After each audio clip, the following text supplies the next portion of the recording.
si povieme o jednom chlapcovi v Amerike, ktorý ukradol 6 miliard. Tento príbeh je dávnejší, ale ja som teraz ho videl na videu a mám skúsim najlepšie povedať. Hej. Najprv tak boli normálne v Connecticutu, Danbury, tak nejak Dansbury, neviem. Sused zavolal normálne, že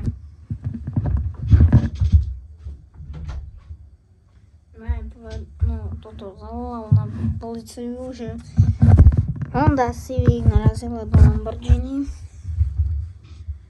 kde bol, teraz neviem mená, ale čítal. No.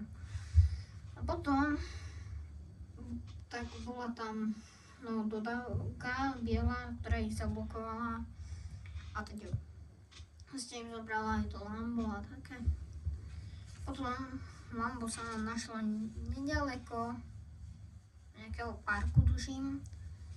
A potom aj tá dodávka, ktorá bola tiež nedaleko toho Lamba narazená. A v nich boli tí dvaja, muž a žena, v podstate manžela. No a tak boli strašení a tak, viete, bezvedomí trocha bol ten muž. No tak, a kvôli tomu, že to chceli ich okradnúť, ukradnúť ich chceli, je preto kvôli ich synovi Wichitalovi, ktorý ukradol 270 miliónov dolárov, že asi takých, je to 6 miliard korún. Eur presne neviem, ale musí to byť, dajme tomu takých, asi takých 50 milión eur, možno aj viac. Takže tak. A bol tam Wichital, Lamb, potom ich ďalší kamaráti a tak ostatní. Wichital robil, že keby nejaký ten taký, čo posiela niečo, tuším, alebo niečo také, že zavolal tomu, zatiaľ čo Melon robil. Ja viem, že hovorím Melon, ale je to Melon. Čo teda, a to je jedno, Melon. A on proste, tuším, že on kradol zatiaľ. No, on ako keby bol nejaký, keby taký zabezpečovateľ, tuším. Alebo taký, neviem, keby zase Gemini akože. A tiež s tým, hej. A suma bola veľká. Oni si to natočili, dali to na jednu stránku, ktorá je podobná ako Reddit, ale neviem, ako sa volá. Tá stránka tam, čo je jak Reddit, tam sú normálne títo skemery, čo keď okradnú ľudí, tak sa vychvaľujú, že čo urobili. No. A v tom jednom klipe tak bolo jedna vec, že Wichital tam mal svoje vlastné meno aj priezvisko na počítači, čo bolo také hrozné. Strašne. No a keď toho jeho okradli, tak urobili jednu vec, aby to ťažšie rozluštili nejakí tí policajti alebo FBI alebo aj takí, tak to dali aj do rôznych kryptopeňaženiek. Najprv takú sumu, že najväčšiu, ale podľa mňa len stredné dávali, hej, do rôznych kryptopeňaženiek.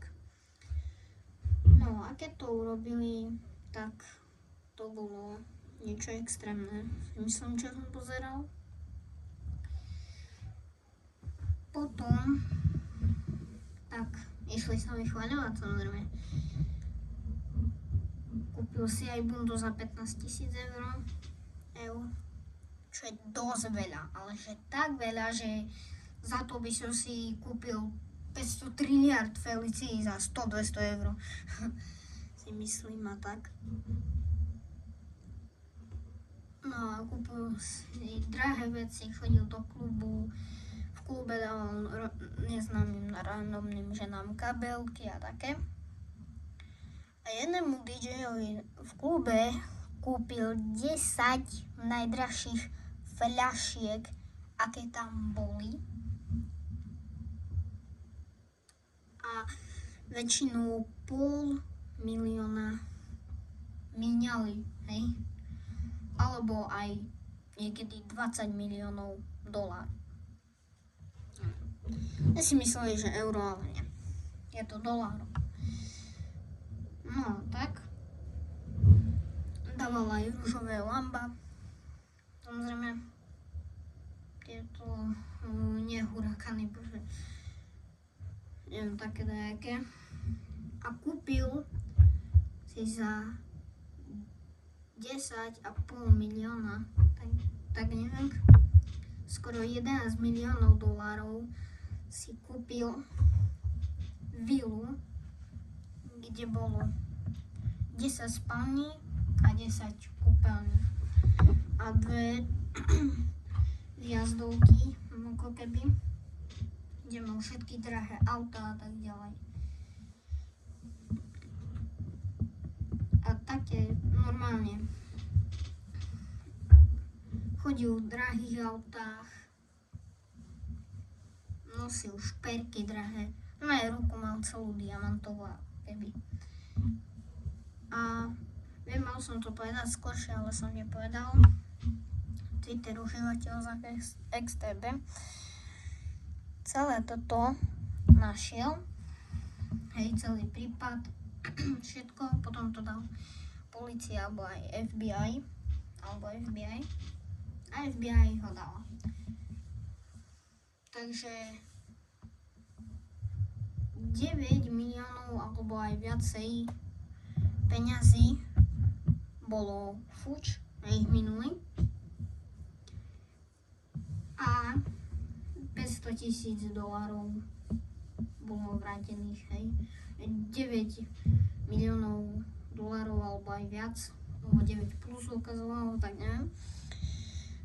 No a $500,000 bolo vrátených osobe. V tých peňaženkách, kryptopeňaženkách, ktorí to nechali, tak dali to aj do takých, ktoré sú stále tam.